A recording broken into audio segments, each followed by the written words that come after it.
비스밀라히르흐마니르라힘. 아살라무 알레이쿰 와라흐마툴라히 와바라카투. 안녕하세요 여러분. 자, 이번 시간에는 우리 사하비 압둘라흐만에 대해서 알아보도록 하겠습니다. 그래서 일단 압둘라흐만의 이름을 먼저 쭉 보면요, 그 이름 보는 방법도 1편 영상 보고 오시면 이해됩니다. 그래서 압둘라흐만 이름이죠. 그리고 이브누 아우프, 이브누 압둘하리스, 이브누 수흐라, 이브누 킬랍, 이브누 무르라, 이브누 갑, 이브누 루아이. 여기서부터는 킬랍, 이브누 무르라, 여기서부터는 선지자의 계통 쭉 이어지죠. 이브누 갑, 이브누 루아이, 선지자의 가문 계통 그대로 다 나옵니다. 그래서 선지자의 친척이라는 것도 같은 가문이라는 것도 알 수 있겠고, 물론 꾸레이시 가문이죠. 그리고 수하라도 나오고요. 자, 그래서 보시면 이슬람 이전에는 또 다른 이름도 가졌다고 하는데 압두 아므르라고 불렸었다고 합니다. 근데 이제 선지자 살랄라후 알aihi wasallam께서 이름을 가장 좋은 이름으로 바꿔주셨죠. 바로 압둘라흐만, 하나님의 종, 가장 자비로우신 분의 종이라고 이름을 지어주셨다고 합니다. 그리고 쿤야를 보면 쿤야로는 아부 무함마드, 무함마드의 아버지라고 불렸고요. 이슬람 이전에 압두 아므르라고 불렸는데 압둘 카바 이렇게 불렸었다는 전승도 있습니다. 물론 압둘라흐만으로 선지자 살랄라후 알aihi wasallam께서 이슬람식으로 바꿔주셨죠. 하나님 외에 다른 것의 종이 될 수는 없으니까요. 압둘라흐만의 모친 어머님의 이름은 아샤파 빈투 아우프 빈투 압둘하리스 아스후리예. 이렇게 보시면 되고요. 압둘라흐만은 코끼리 해 20년이 지나서 탄생했다고 합니다. 압둘라흐만 외모는 큰 키에 잘생긴 얼굴, 피부는 부드럽고 하얀색이고 고개를 반드시 세우고 다녔다고 합니다. 머리는 염색하지 않은 붉은 머리카락이었고 속눈썹이 길었고 코는 매부리 코였다고 합니다. 목은 길었고 양쪽 귀 밑에 혹이 있었고 양손바닥은 큼직했고 손가락 마디는 굵었으며 왼손으로 글을 쓰고 걸음걸이는 좀 불편했다고 합니다. 이슬람 이전부터 청년 시절부터 압둘라흐만은 맑고 건전했고 영특했고 바른 생각을 가지고 있었고 이슬람 이전이지만 그 이전에 나쁜 관습들을 싫어했다고 합니다. 술도 마시지 않았던 사람이고 심지어 술을 비난하는 시도 썼다고 합니다. 이런 건 다 역사적으로 기록이 남기 때문에 정말 대단한 거죠. 이런 위대한 사하바들은 당시에 그런 옛날인데도, 그리고 이슬람 이전이고 이슬람 몰랐는데도 술을 안 마셨다, 그런 나쁜 우상숭배를 따르지 않았다는 사하바들도 많았죠. 이런 기록이 분명하게 남는 역사적 사실이기 때문에 압둘라흐만 같은 경우는 술을 비난하는, 반대하는 그런 시도 썼다고 합니다. 다 전해지는 거예요. 압둘라흐만은 이제 선지자께서 알아르감의 집으로 들어가서 이제 이슬람을 전파하고 이런 상황이 있기 전에 이슬람을 받아들였다고 합니다. 그리고 아부바크라가 이슬람을 받아들인 지 이틀 뒤에 이슬람을 받아들였다고 합니다. 마찬가지로 압둘라흐만은 이제 초기 무슬림들이 당했던 것처럼 그 불신자들이었던 당시에 구레이시 부족에게 많은 핍박과 고통을 겪었죠. 하지만 참고 인내하고 그래도 박해는 멈추지 않았기 때문에 압둘라흐만은 무슬림들과 함께 하바샤로 이주했고요. 하바샤 기억나시죠? 지금의 에티오피아 지역이라고 했죠. 그래서 하바샤로 이주했고 그 다음에 선지자의 허락으로 이제 메디나로도 이주를 하시게 됐고 히즈라 하셨고, 마찬가지로 선지자께서 이 무하지린 그리고 안사르 그 이주한 자들과 원래 그 메디나의 원주민들과 이렇게 형제를 다 맺어주셨죠. 그래서 압둘라흐만 같은 경우에는 사드 빈 알라비의 알안사리 라디알라후 안후, 그분과 형제로 맺어졌고요. 그래서 사드가 압둘라흐만 빈 아우프, 압둘라흐만에게 얘기합니다.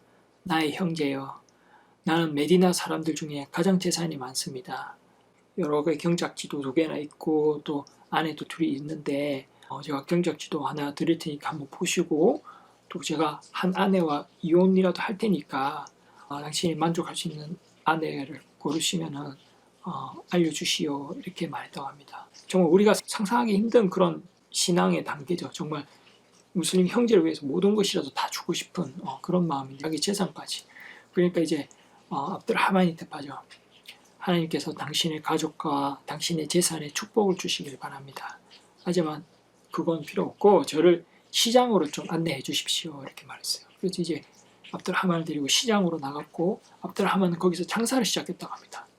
조금씩이라도 사고 또 팔고 하면서 조금씩 이득을 내고 마하르, 이제 지참금이죠. 결혼할 때 이슬람에서 내는 거 지참금을 이제 여성에게 줘서 결혼도 하게 됐다고 합니다. 그래서 이제 선지자 살랄라hu 알aihi wasallam께서 소식을 듣고 오셨다고 합니다. 마히암 압두르하만, 그러니까 마히암 압두르하만이야 마히암, 예, 뭐 놀랐을 때 질문할 때 쓰는 말이라고 해요. 그 예멘 지역에서 뭐 쓰는 말이라고 하는데, 그러자 대답했습니다.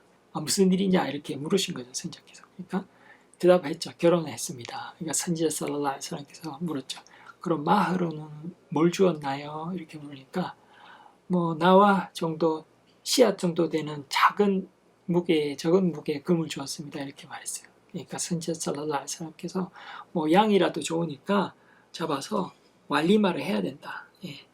결혼식 잔치죠. 왈리마를 해야 된다고 말했고 또 기도를 해줬어요. 하나님께서 당신과 압둘하만 재산에 축복 내려주시기 이렇게 기도를 해주시고 기뻐하시고 또 격려해 주셨다고 합니다.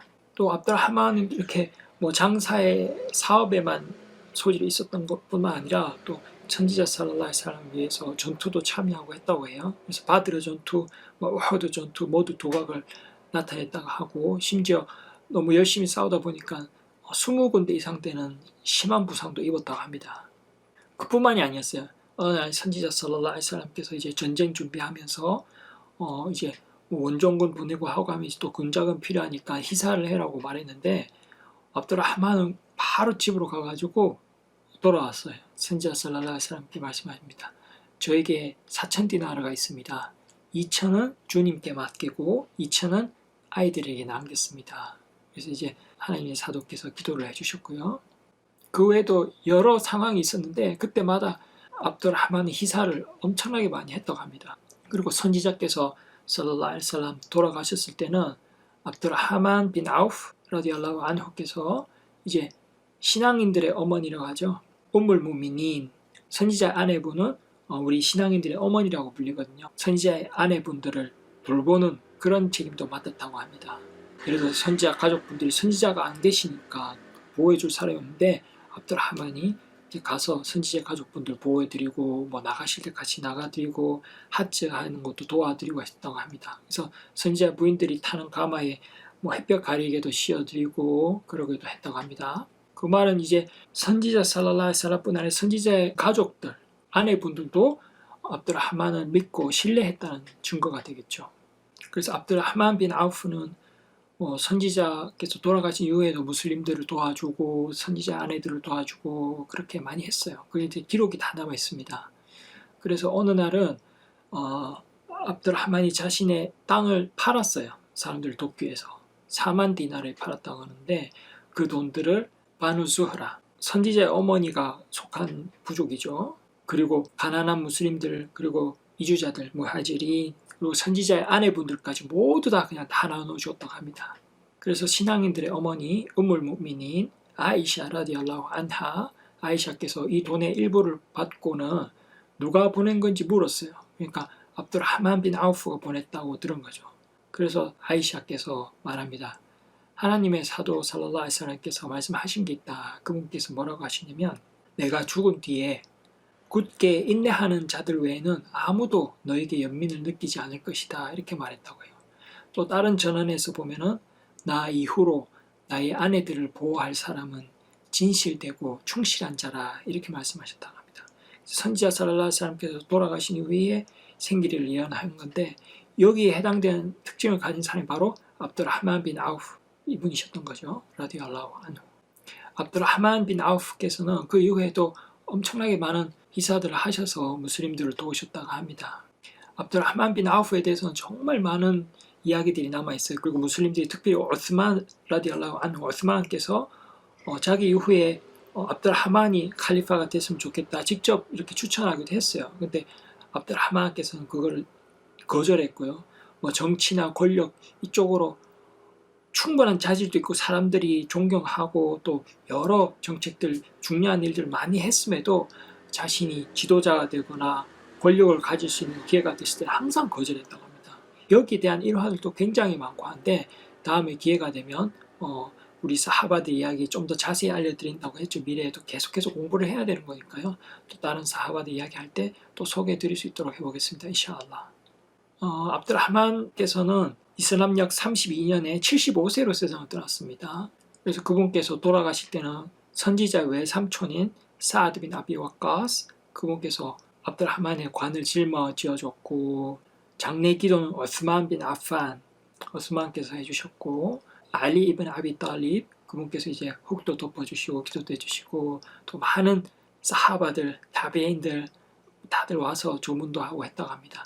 그래서 우리 압들하만 러디알라후 안후 사하비의 일생을 잘 기억하고 그분의 이름도 기억하고 그분을 위해서 기도도 해주고 라디알라후 안후 또 이어지는 나머지 우리 20명 시리즈 하고 있죠. 이것도 끝까지 잘 들어봐 주시면 고맙겠습니다. 나머지도 최대한 짧게 해드릴 테니까 여러분들 처음 접하시는 분들 최소한 이름이라도 제대로 기억하고 어떤 분인지 대략적으로는 알 수 있게끔 도와드릴 테니까 꼭 보시기 바랍니다. 인샬라. 지자꾸몰라 카이란. 그럼 다음 영상에서 뵙겠습니다. 감사합니다.